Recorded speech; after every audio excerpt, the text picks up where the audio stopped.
captains of the East India Company had offered as much as 100 guineas for a single plate.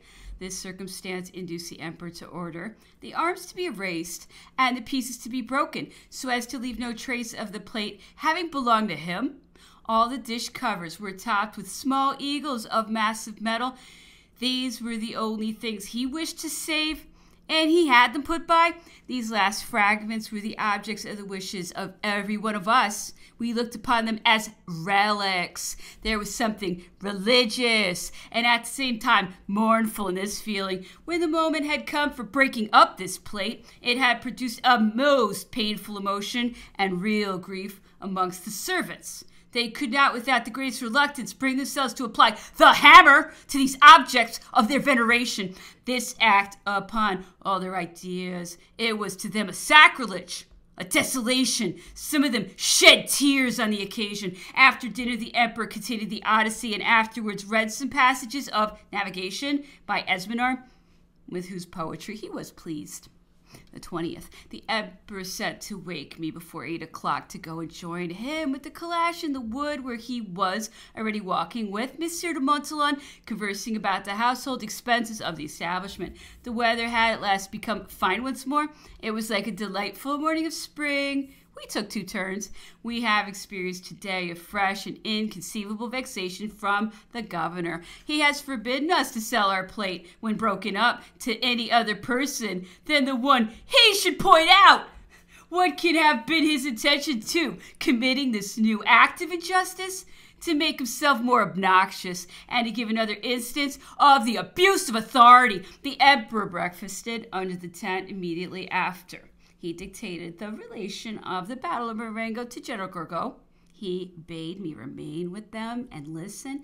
At about 12 o'clock, he retired to his apartment to endeavor to rest himself. Towards 3 o'clock, the emperor came into my room again. He found my son and myself engaged in comparing and looking over the account of the Battle of Arcole. He knew it was my favorite chapter, and then I called it a canto of the Iliad. He wished to read it again and expressed himself also pleased with it. The reader will have already seen that account in the 3rd part of this work, where I have introduced it. The perusal of this account of Arcole awakened the emperor's ideas respecting what he called that beautiful spot, Italy. He ordered us to follow him into the drawing room, where he dictated to us for several hours. He had caused his immense map of Italy, which covered the greatest part of the drawing room, to be spread open on the floor, and having laid himself down upon it, he went over it on his hands and knees with a compass and a red pencil in his hand, comparing and measuring the distance with a long piece of string, of which one of us held one of the ends. It is thus, said he to me, laughing at the posture in which I saw him, that a country should be measured in order to form a correct idea of it and lay down a good plan of the campaign. What he then dictated may serve as the basis of a most excellent piece of political geography on Italy. I here present it to my readers, observing that I have never had an opportunity of laying a fair copy of it before the emperor, having been carried away from Longwood before this subject was definitely settled. Note, Italy is one of the finest countries of Europe. It is a peninsula bounded west, south, and east by the Mediterranean and the Adriatic Sea. On the side of the continent, Italy is bounded by the chain of the Alps, the highest mountains of Europe, whence flow the rivers which form the valley of the Po and fall into the Adriatic. This chain of mountains separates Italy from Switzerland, Germany, and France, forming a semicircle from the northwest to the northeast. This semicircle may be considered as described from Parma, taken as a center, its left extremity passing on the mouth of the Var, the middle of it on Mount St. Gothard, and its right extremity on the mouth of the Isonzo. Such are the natural boundaries of the continent of Italy. Within these limits are the Swiss bailiwicks, the Valtelline, and part of the Tyrol. All these countries are situated on the declivity of the Alps on the side of Italy, and thus form a part of Italy geographically speaking, although they do not belong to it politically. On the other hand, the Duchy of Savoy, which belongs to Italy, politically speaking, forms no part of it geographically considered, since it is situated beyond the Alps, and all its rivers flow into the Rhone. Towards the east, Mont Falcone, the county of Goritz, and part of Istria have always formed part of Italy, though out of the limits of the semicircle. It is true that another national boundary would be to follow the chain of the Alps of Carniola, which begins below Istria and extends as far as Fiume, Dalmatia, the mouths of the Cattaro, which have belonged to the Republic of Venice for many centuries, have always been considered as forming part of Italy, but in a geographical point of view, they belong to Illyria. It is with them as with Savoy. The two great islands of Sicily and Sardinia also form part of Italy. On the west, Italy is separated from France by the Var, Mounts Viso, Ginevra, Sinis, Saint Bernard, and Simplon. It is separated from Switzerland on the north by the Simplon and Mount St. Gothard. Lastly, the Brenner, the Pass of Tarbes, and the Isonzo separate Italy from the hereditary states of the House of Austria. Italy is on the confines of the French provinces of Provence and Dauphiny, and of the Austrian provinces of Tyrol, Carinthia, Carniola, and Istria. The communication between France and Italy is by crossing the Var and the neighborhood of Nice, whence the road of Corniche leads to Genoa and Florence, and the Colli de Tendi tends to lead to Turin. Another road of communication between France and Italy is through Mounts Ginevra, Sennis, and the Little St. Bernard. Switzerland communicates with Italy by the passes of the Great St. Bernard, of the Simplon, and of the St. Gothard. Germany communicates with Italy through the passes of the Brenner and of Tarbes, and by the various openings formed by the Isonzo. The St. Gothard is the highest past the Alps. From that point, the other passes become gradually fewer. Thus, Mount St. Gothard is higher than Mount Brenner. Mount Brenner is higher than the mountains of Cador. The mountains of Cador are higher than the Pass of Tarbes and the mountains of Carniola. On the other side, Mount St. Gothard is higher than the Simplon than Mount St. Bernard, Mount St. Bernard, then Mount Cenis, and Mount Cenis, then the Pass of Tendo. From this pass, the Alps continue to lower and finally terminate at the mountains of Saint-Jacques, near Savona, where the Apennines begin. The chain of the Apennines then rises, increasing in height in an inverse progression, and extends the whole length of the peninsula to the extremity of the Kingdom of Naples. The Apennines are mountains of the second class. Part of their waters fall into the Po. The remainder flows into the Mediterranean and the Adriatic, from the mouth of the Var to the mouth of the Isonzo. The diameter of the semicircle, the distance, is 125 leagues, of 25 to the degree. This would give to the semi-circumference formed by the Alps, if it were regular, 180 leagues, but on account of the sinuosities, it is computed at upwards of 230. Thus, every point of the Alps is distant from Parma about 50 or 60 leagues. From Parma to Rome, the distance is 80 leagues, and from Rome to the extremity of the Basilicata in the Gulf of Taranto, 95 leagues, and to Reggio, situated at the extremity of the Boot, 120 leagues. Thus, from Mount St. Gothard to Reggio, the distance is 250 leagues. The 50 leagues from the north to Parma may be considered as continental, and the remaining 200 as forming the peninsula beginning at Parma. This peninsula in its whole extent is about 40 or 50 leagues wide, for from Leghorn to Rimini, the distance is 50 leagues. From Terracini to Termoli, 40 leagues. From Naples to Manfredonia, 40 leagues. From Monteleone to Brindisi, 60 leagues. From Reggio to Naples, the post map marks 170 leagues. From Naples to Rome, 60 leagues together, 230. From Rome to Parma, 92 leagues. From Parma to Mount St. Gothard, 100 leagues, making from St. Gothard to Reggio 422 post leagues. Deducting a tenth from this number, there remains 380 leagues. We have only reckoned 250 difference, 130 or 1 third between the astronomical distance and that measured by the high roads which must wind round mountains and pass through large cities, and in the computation of which the declivities and the difficulties of the road and the privileges attached to some places and established by the postmasters must be taken into consideration. That part of Italy which lies within the semicircle contains 5,000 square leagues. From the diameter of this semicircle, Italy extends in the shape of a boot and 40 or 50 in breadth. This gives from Parma to the Gulf of Taranto 8,000 square leagues. Sicily and Sardinia contain 2,000 square leagues.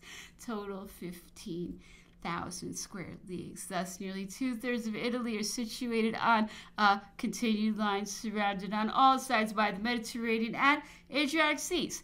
This singular configuration has unquestionably influenced the destinies of this beautiful country.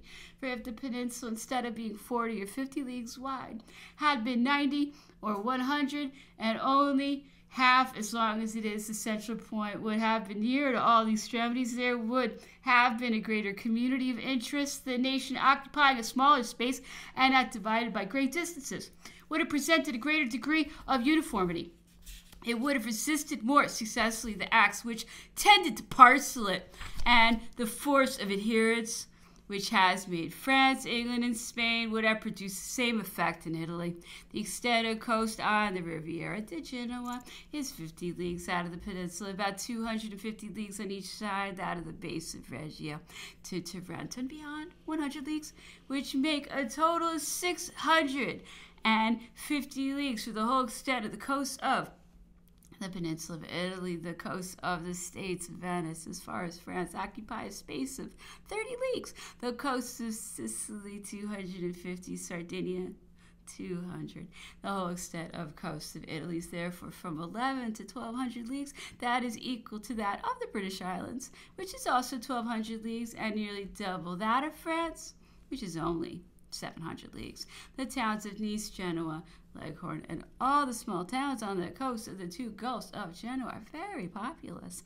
The population of Naples and all the towns of the kingdom, that of Ancona, and of all the small towns of Romagna. Lastly, the population of Venice, of the coasts of Sardinia, of Cagliari, the population of Palermo, Syracuse, and Sicily form together a very considerable maritime population. The roads or harbors of Ventimiglia, Vado, Genoa, Spezia, Portoferrajo, of the Bay of Naples, of Taranto, Ancona, Venice, those of Istria, Dalmatia, Ragusa, and of the mouths of the Catara, all belong to Italy. If all these parts had been united together into one great state, that state would have been one of the maritime powers of the first class that had produced in the valley of the Po the woods grown in the Apennines and Istria, and the iron of the island of Elba and of the Brescian would supply in abundance everything that is necessary to form the material of a great naval establishment. Genoa, Pisa, and Venice were the first maritime powers of Europe in the Middle Age. Italy, bounded by the sea on 3 of its sides, has only about 200 leagues of frontier by land, which is less than a third part of the frontier of France, and is defended in front by the strongest barriers that can be opposed to invading nations. The population of Italy, including the 2 great islands, being from 17 to 18 millions, she might easily raise an army of 300,000 men. In the present state of agriculture in Italy, it would have been difficult for her to procure a sufficient number of horses, but in the Middle Age, she produced many, and if the nation had always remained a military nation, it would have encouraged the breed of horses. The bravery of the Italian troops to any period cannot be questioned. To prove this assertion, it's sufficient to mention Rome and the condottieri of the Middle Age. And in our days, the troops of the Cisalpine Republic or the Kingdom of Italy, destined by her situation and the extent of her coast to possess the dominion of the Mediterranean, Italy would have no invasion to fear. But on the side of the Alps, a frontier more easily defended than any other in Europe, about 20 forts, large and small, would be sufficient to intercept all the passes of the Alps. As long as Italy was left to herself, or that the influence of Germany and of France was only auxiliary and did not master everything. Italy was divided into three parts, which are her natural geographical divisions. First, on the north, the Valley of the Po, which includes all the countries whose rivers flow into the Po. These countries are on a level and can communicate with one another. They are the Belgium and Holland of Italy, and Venice is Amsterdam. They are Piedmont, Lombardy, the legations, and the Republic of Venice. Second, in the center of the peninsula, on one side of Tuscany and the dominions of the Pope, west of the Apennines. That is the valley of the Arno and the Tiber. On the other side, all the countries situated east of the Apennines between the valley of the Po and the frontiers of the Neapolitan territory. This division contains, therefore, the Grand Duchy of Tuscany, the ecclesiastical states, and the Republic of Lucca. Third and last, in the south, the Kingdom of Naples, which has ever formed a distinct geographical and political division of itself. In this distribution, Romagna must be considered as forming part of northern Italy because it is a plain in continuation of the plain of the Po. These different countries, which form a considerable population professing the same religion, equally favored by the advantages of a temperate climate, speaking the same language, and having the same literature, must necessarily influence one another and finally unite into one body, as it has happened with the different kingdoms of Great Britain, the various provinces of Spain, and those of France, and as it will perhaps happen someday with those of Germany. And the Italian countries have had and still have more points of resemblance and community between them than the countries alluded to. If this great event were to take place, what town would become the capital of Italy? Italy, from its configuration, has no central town, with its capital be Rome, Milan, Bologna, not Florence, Genoa, and Venice. Could never expect it. They are situated too near the extremities.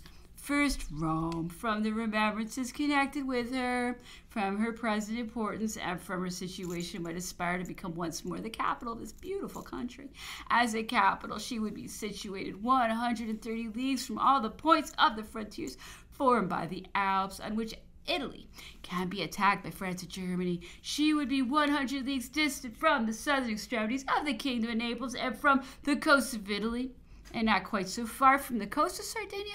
Paris, the capital of France, is 60 leagues from the northern frontiers, 40 leagues from the British Channel, La Manche, 100 leagues from the Bay of Biscay, Gulf de Gastonia, and 150 leagues from the Mediterranean. The insalubrity of the air, the sterility of its environs, the want of a large port and of a harbor at a convenient distance would be the great objections to Rome taken as a capital. Second, if Italy terminated with the duchies of Parma, Piacenza, and Guastella, that is, if it contained only the Valley of the Po and had no peninsula, then Milan would be the natural capital, though it would be a great disadvantage that that town could not have the line of the Po to defend it against invasion from Germany. But on the supposition of the union of all the states of Italy into one body, Milan could never become the capital, being too near the frontiers, where an invasion might take place by land, and too far from the other extremities, exposed to the same danger by sea. Third, Bologna would be infinitely preferable, because in case of an invasion and of the frontiers being already forced, it would still be defended by the line of the Po, and because its geographical situation and its canals enable it to communicate promptly or with little delay with the Po, with Leghorn, Genoa, Civitavecchia, and the ports of Romagna, and with Ancona and Venice, and because it is much nearer to the coasts of Naples.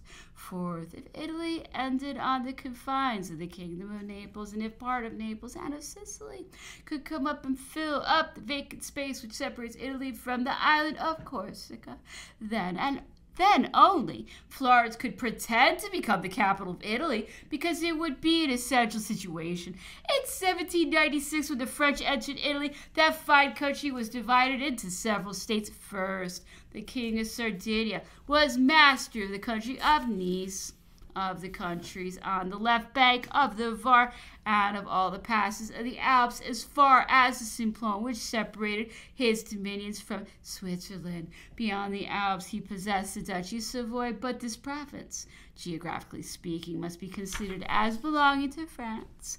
The dominions of the King of Sardinia were divided on the east from Austrian Lombardy by the Ticino, and bounded south by the highest summit of the Apennines, which separated them from the Republic of Genoa and the Duchy of Parma. Their population, including Savoy and the county of Nice, amounted to 2,400,000 inhabitants, which, with Sardinia, formed together a population of nearly 3 million. They contained 12 or 15 fortified towns, an army of 25,000 men in time of peace, and which was increased to double in time of war by an equal number of militia. The capital was Turin, a fortified town containing 80,000 inhabitants.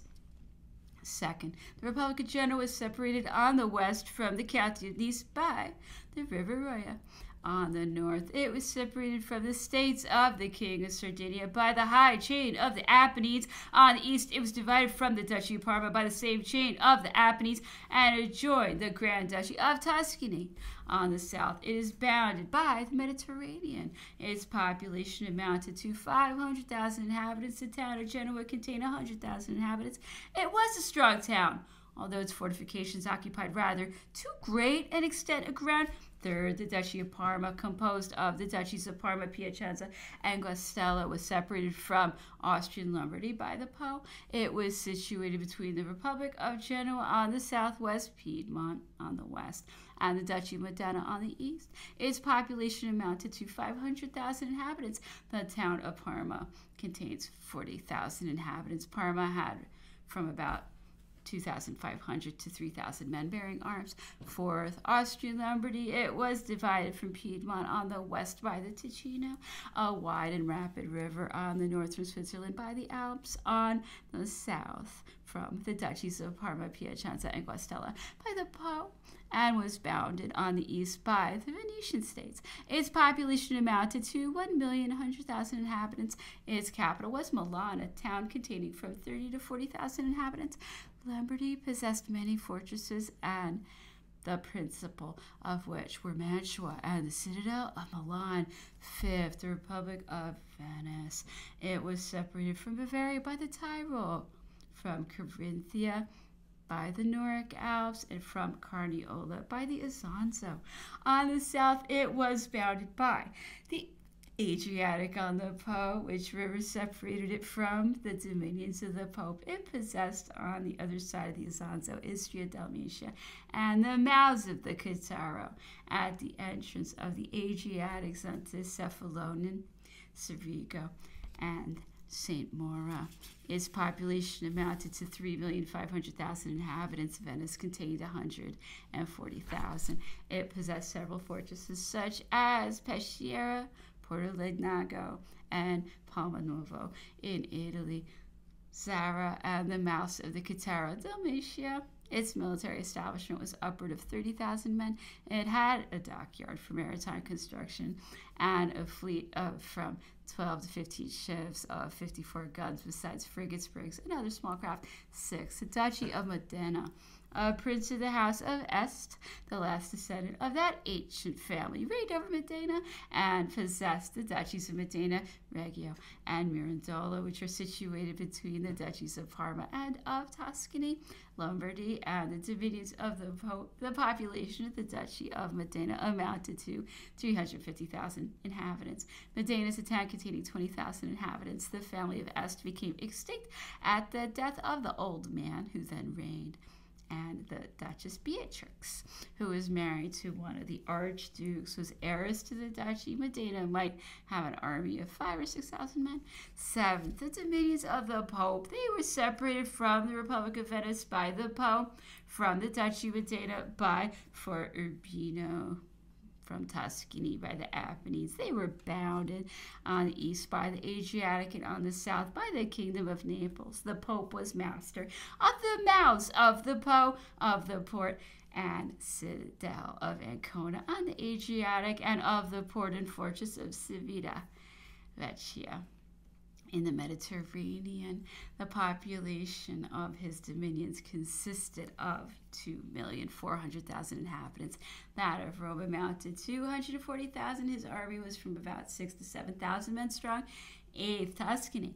It was possessed by an Archduke of Austria. It was divided from the Republic of Genoa by the Republic of Lucca, from the Duchy of Modena by the Apennines, and was bounded in the west by the Mediterranean.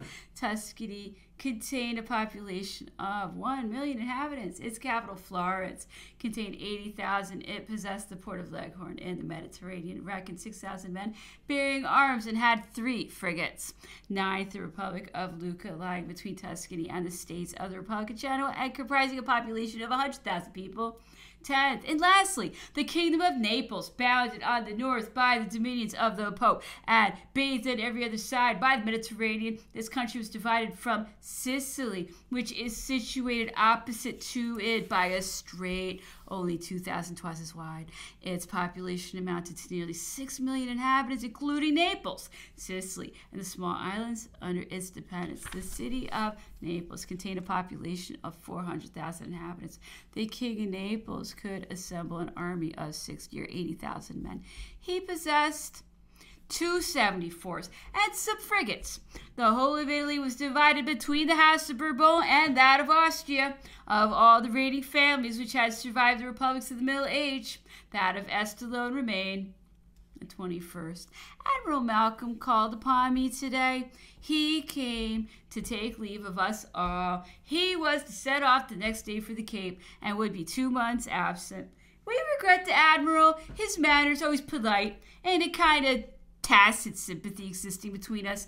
Contrast him continually in our mind with Sir Hudson Lowe, who is so little like him. The Admiral has seen the Emperor, who is also partial to him.